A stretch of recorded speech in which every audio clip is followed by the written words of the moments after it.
नमस्कार, स्वागत आहे तुमचं रुपालीज फूड कल्चरमध्ये। सध्या वातावरणात प्रचंड उष्णता आहे आणि थंडगार काहीतरी प्यावंसं वाटतं। मग पेप्सी, माझा, थम्सअप असं केमिकलयुक्त का प्यायचं? तर आज आपण एक नैसर्गिक असं सरबत प्रेमिक्स आणि सरबतची रेसिपी बघणार आहोत। 1 मिनिटात हे सरबत तयार होतं। अतिशय नैसर्गिक आहे, आतून संपूर्ण शरीराला थंडावा देईल आणि पोषणसुद्धा। हे सरबत पूर्ण बॉडीला हायड्रेटेड ठेवतं आणि पचनसंस्थासुद्धा स्ट्रॉंग बनवतं, इन्स्टंट एनर्जी देतं आणि शिवाय रिफ्रेशिंग देणारे हे सरबत प्रेमिक्स आपल्या घरात हे असायलाच पाहिजेत। एकदा करून ठेवले ना की 6 महिने अजिबात खराब होत नाही, कारण फक्त उन्हाळ्यातच नाही तर वर्षभरही असे नैसर्गिक ड्रिंक प्यायला काहीच हरकत नाही। सुरुवात करूया। सरबत प्रेमिक्स बनवण्यासाठी मी इथे काही साहित्य घेतलं आहे ते बघूया। तर आता इथे मी पुदिन्याची एक जुडी घेतली आहे। त्याची अगदी अशी छान पानं तोडून मी त्याला हवेमध्येच आपल्या घरातच सुकवून घेतलं आहे। उन्हात अजिबात सुकवायचं नाही, किंवा आपण मायक्रोवेव्हमध्ये सुद्धा याला थोडंसं सुकवून घेऊ शकता। तर अगदी असं कुरकुरीत होईपर्यंत आपल्याला सुकवून घ्यायचं आहे। आता यासोबतच 1 वाटी सोप घेतली आहे, 2 वाटी खडीसाखर घेतलेली आहे। खडीसाखर मी अशी थोडीशी कुटून घेतली। त्यानंतर 2 चमचे भाजलेले जिरे घेतले, 1 चमचा काळी मिरी घेतली आणि 2 चमचे इथे काळं मीठ घेतलं आहे। तर आता मिक्सरचं भांडं घेतलं आहे, त्यामध्ये आता आपण सर्वप्रथम हा सुकलेला पुदिना घालूया आणि आता यासोबतच साखर घालून घेऊ। तर इथे धाग्याची जी खडे असतात ना, ती मिश्री आपण इथे वापरलेली आहे। तर आपण खडीसाखर इथे वापरली तर त्याचे गुणधर्मही थंड असतात, त्यामुळे याचं सरबतला खूप चांगलं असं टेस्टही येते आणि त्याचे औषधी गुणधर्मसुद्धा वाढतात।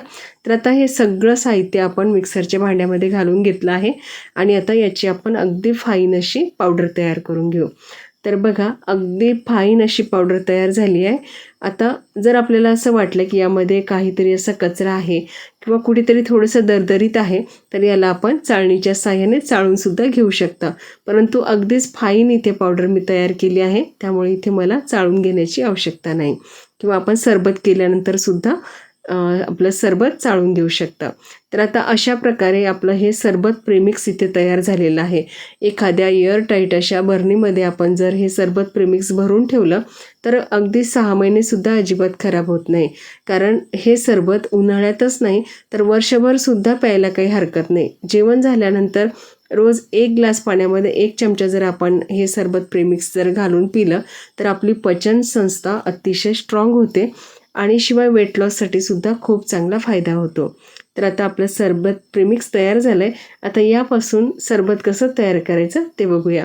तर आता एक भांडं घेतलं आहे, त्यामध्ये लिंबाच्या काही फोडी घेतल्या आणि पुदिन्याचे काही पानं घेतले आणि आपण याला क्रश करून घेऊ। थोडंसं अगदी आपल्याला छान असं कुटून घ्यायचं आहे, म्हणजे याचा स्वाद खूप चांगला उतरतो। असं करण्याची सुद्धा गरज नाही, आपण साध्या पाण्यामध्ये सुद्धा टाकून घेता, परंतु अशा प्रकारे जर केलं तर सरबतला खूप जास्त छान अशी रिफ्रेशनेस येते आणि टेस्टसुद्धा येते। तर आता थोडंसं मी इथे पुदिना आणि लिंबाची साल सकट क्रश करून घेतलं आहे। तर आता यामध्ये थंडगार असं 2 ग्लास पाणी घालूया, कारण मी 2 ग्लास इथे सरबत बनवणार आहे।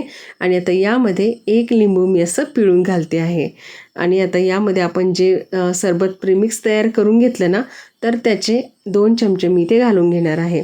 तर 1 ग्लास सरबतसाठी 1 टेबलस्पून अगदी प्रमाण बरोबर आहे।